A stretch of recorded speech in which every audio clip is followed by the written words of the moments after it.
जबरदस्त वाला एसी चल रहा है, लेकिन इसके बाद भी मैं ये पंखा लेकर बैठी हूँ। तो आप सोचिए दिल्ली की गर्मी का हाल। अभी कुछ दिन पहले किसी ने मुझे मैसेज किया, क्या हुआ राखी जी, आप तो कह रही थी कि इस बार बड़ी जबरदस्त गर्मी पड़ेगी और रिकॉर्ड टूट जाएंगे, पर गर्मी तो पड़ ही नहीं रही है और उल्टा बहुत अच्छा मौसम हो रहा है। तो मैंने कोई जवाब नहीं दिया, मैंने कहा वक्त का इंतजार करिए, गर्मी का मौसम अभी खत्म नहीं हुआ। देखिए, ग्लोबल वार्मिंग की वजह से जो चीज़ मई में होनी चाहिए थी वो जून में हो रही है। मैं जून 13 को आज आपके साथ शूटिंग कर रही हूँ और रेड अलर्ट पर दिल्ली है। आप नेट पर सर्च कर लीजिए, आप ये वीडियो जब भी देख रहे हैं। मतलब कहर हो रहा है दिल्ली एनसीआर में गर्मी का, और शहरों में भी। गर्मी मंगल के साल में ना पड़े ऐसा नहीं हो सकता, लेकिन हाँ, जो आप बारिश का लुत्फ जुलाई अगस्त में लेते थे, ये गर्मी इस बार अक्टूबर तक खींचेगी। और ये बात मैं आपको अपने इस चैनल पर 13 जून को प्रेडिक्ट कर रही हूँ। जी हाँ, अब आप कहेंगे सर्दी क्यों नहीं हो रही, सर्दी क्यों नहीं हो रही, क्योंकि चीज़ें बस लेट हो रही हैं। तो इतनी गर्मी लग रही है इसी चलने के बाद भी कि इस पंखे की भी मदद लेनी पड़ रही है। और छोटी सी छोटी चीज़ को भी आप कभी नज़रअंदाज मत कीजिए, क्योंकि जो पहाड़ नहीं कर सकता ना, वो सुई कर सकती है। कैसे हैं आप? स्वागत अभिनंदन करती हूँ आपका अपने और माता रानी के इस खूबसूरत से YouTube चैनल पर। माता रानी की असीम कृपा पर बनी रहे। ओए होए ओए होए ओए होए, सुबह की राम राम, चतुर्मास की ओए होए शुभकामनाएं। मेरे को तो बड़ी बेसब्री से इंतजार रहता है इस चतुर्मास का, जब भगवान विष्णु योग निद्रा में चले जाते हैं और आप और हम 4 महीने अलग अलग देवी देवताओं को ये मृत्यु लोक चलाते हुए देखते हैं। विस्तार में बताऊंगी। चैनल लाइक सब्सक्राइब शेयर जरूर कर लीजिए, अगर अभी नहीं किया तो कब किया, क्योंकि बहुत सी चीजें आप मिसिंग कर सकते हैं। 6 जुलाई से चतुर्मास आरंभ हो रहा है 2025। आप सभी को बहुत बहुत शुभकामनाएं। चतुर्मास वो समय काल होता है जब जगत के पालनहार भगवान विष्णु योग निद्रा में चले जाते हैं। इस दौरान सृष्टि का कार्यभार भगवान शिव के पास होता है। देवशयन एकादशी इस बार 2025 में भगवान विष्णु को 4 महीने के लिए योग निद्रा में ले जाने के लिए चतुर्मास आरंभ कर रही है, जो हर बार करती है। इसीलिए कोई भी शुभ कार्य, कोई शादी, कोई विवाह, कोई मुंडन, कोई गृह प्रवेश नहीं हो पाएगा। यह समय अत्यधिक चिंतन करने का है, पूजन करने का है, हवन करने का है, ध्यान लगाने का है, भक्ति करने का है। चतुर्मास के दौरान भगवान विष्णु संसार का पूरा पालन पोषण जो है वो छोड़कर भगवान शिव को उसका दायित्व देकर और योग निद्रा में चले जाते हैं। और पता है भगवान विष्णु कहाँ जाते हैं?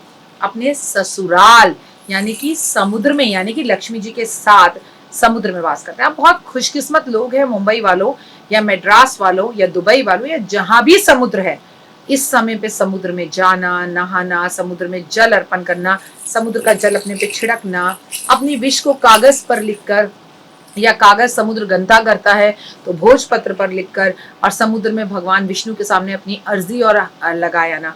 जैसे हमें कभी छुट्टी चाहिए होती थी, नानी हाउस जाना होता था, या घर में किसी की शादी होती थी, तो हम प्रिंसिपल को अपनी अर्जी लगा कर आते थे ना, बिल्कुल वैसे ही।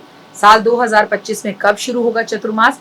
पंचांग के अनुसार इस वर्ष देवशयन एकादशी 6 जुलाई को मनाई जाएगी, यानी 6 जुलाई से चतुर्मास शुरू हो जाएगा और ये रहेगा 2 नवंबर 2025 तक। अगले दिन यानी कि 2 नवंबर तुलसी विवाह के साथ ये सारे शुभ कार्य जो है वो शुरू हो जाएंगे। श्रावण मास चतुर्मास में ही आता है और भगवान शिव को बेहद प्रिय है। उसकी वीडियोस भी मैं आपके साथ बाय टू बाय शेयर कर रही हूँ। ये समय भक्ति तपस्या के लिए शुभ माना जाता है। धार्मिक मान्यताओं के अनुसार इन दिनों में व्रत रखा जाता है। जिस तरह भक्त अपनी अध्यात्म यात्रा की ओर बढ़ता है वह विशेष माना जाता है। उपवास रखे जाते हैं। योग निद्रा में भगवान के चले जाने के बाद, भगवान विष्णु के चले जाने के बाद, धार्मिक मान्यताओं के अनुसार चतुर्मास का समय जब भगवान योग निद्रा में चले जाते हैं, उस टाइम भक्ति भाव, पूजा, गीता का पाठ करना और शिव चालीसा का पाठ करना, शिव पुराण का पाठ करना, भागवत का पाठ करना, ओए होए ओए होए ओए होए फल देने वाला होता है। क्योंकि भगवान विष्णु शुभ और पवित्र कार्यों के संरक्षक हैं, कारक हैं, इसलिए उनके शयन काल के दौरान कोई शुभ कार्य हमें नहीं करना चाहिए। लेकिन मुझे पता है आप नहीं मानते हैं, जमाना बदल गया है। मैंने बहुत लोगों को चतुर्मास में अपने बच्चों की शादी करते देखा है, क्योंकि जी इवेंट्स की जगहें खाली होती हैं, वो थोड़ा सस्ता मिलता है, तो जैसा आपको लगे। इसी का रीजन है, जब हम चीजों को नहीं मानते तो पत्नियां अपने पतियों को मार के ड्रम में डालती हैं या प्रेमी के साथ मिलकर पहाड़ से नीचे गिर देती हैं, और सोनम बेवफा जैसी हरकतें होती हैं, क्योंकि आप नहीं मानते हैं। इसलिए अगर आप चीजों को माने और भारतीय संस्कृति सभ्यता को लेकर चले तो बेहतर होगा। मान्यता है कि इस दौरान भगवान विष्णु की ऊर्जा कम होती है, इस कारण से शुभ कार्य फल नहीं देते। चतुर्मास के रूप में मानसून का मौसम आता है। इस दौरान मौसम बहुत अधिक कीटाणुओं से भरा होता है, इसलिए ये स्वास्थ्य की समस्याएं बढ़ा सकता है। यात्रा करना कठिन होता है। ऐसे में शादी ब्याह या शुभ कार्य करना अनुचित माना गया है, क्योंकि आप जो बाहर का खाते हैं तो आपका पेट भी खराब होता है। चतुर्मास अध्यात्म का महत्व है। चतुर्मास में आध्यात्मिक चिंतन ध्यान समय पर करना चाहिए। इस दौरान लोग उपवास पूजा पाठ धार्मिक ग्रंथों का अध्ययन करते हैं और ये अच्छा भी है। हवन करते हैं कि कीटाणु खत्म हो। इसीलिए इस अवधि में संसारिक भौतिक सुखों से जुड़े हुए कार्यों को छोड़ दीजिए और प्रभु के साथ मुख मोड़ लीजिए, जोड़ लीजिए, साथ हो लीजिए, पर अपना मुख प्रभु की तरफ मोड़ लीजिए। भगवान विष्णु शयन काल में इस अवधि में अध्यात्म का महत्व बताते हैं। जब भगवान विष्णु योग निद्रा में जाते हैं तो शुभ कार्य बंद हो जाते हैं, लेकिन जैसे ही वो उठते हैं सोकर योग निद्रा से तो शुभ कार्य फिर से शुरू हो जाते हैं। अरे कब? आपको पता तो है, तुलसी विवाह से। चतुर्मास के दौरान क्या ना करें? शादी, मुंडन, गृह प्रवेश, नई गाड़ी खरीदने से बचे। अगर आप नया कारोबार शुरू करना चाहते हैं तो इस समय अच्छा नहीं माना जाता। लेकिन रुक जाओ, अब दिवाली आ रही है, सावन आ रहा है, आप दिवाली की डेकोरेशन की दुकान खोल रहे हैं, बिल्कुल ये कर्म है, ये काम नहीं है। आपने सोचा कि दिवाली पर हम इस बार कुछ कैंडल्स बनाकर बेचते हैं, तो ये कर्म है, घर चलाने के लिए काम है। अब भाई ये तो सामान खरीदोगे ही ना, आप नहीं खरीदोगे तो हम भी तो खरीदेंगे ही आपसे। तो ये सब कार्य कर सकते हैं। भोजन से जुड़े हुए कुछ नियमों का पालन इस समय पे जरूर करना चाहिए। अत्यधिक तेल से युक्त चीजों को खाने से बचना चाहिए। दूध, दही, बैंगन, हरी पत्तियां, सब्जी, आय हाय, लहसुन, प्याज आदि वर्जित हैं। इस समय पर आपको बाल दाढ़ी नहीं कटवानी चाहिए, लेकिन इट्स ओके। 4 महीने आप बिना दाढ़ी और ये सब करके रहेंगे तो बड़ी प्रॉब्लम हो जाएगी। थोड़ी मैं कहूँगी नाखून बढ़ा लो 4 महीने। तो बी प्रैक्टिकल, समय के साथ थोड़ी चीजें हम कर सकते हैं, हमें बदलना भी चाहिए, क्योंकि कोविड जैसी बीमारियों को आने के बाद हमें अपने समय के अनुसार चीजों को बदलना चाहिए। चतुर्मास में भगवान का ध्यान करना चाहिए। क्रोध, ईर्ष्या, अहंकार की भावनाओं को हावी नहीं होने देना चाहिए। चतुर्मास में क्या करें? ऊपर वाला छप्पर फाड़ कर आपको धन देगा। चतुर्मास के दौरान जरूरतमंद लोगों की सहायता करें, और हर वक्त सहायता जेब से नहीं होती। भाई मैं हूं ना, तेरा बुरा वक्त है, तू चिंता मत कर, मैं तेरा साथ दूंगा।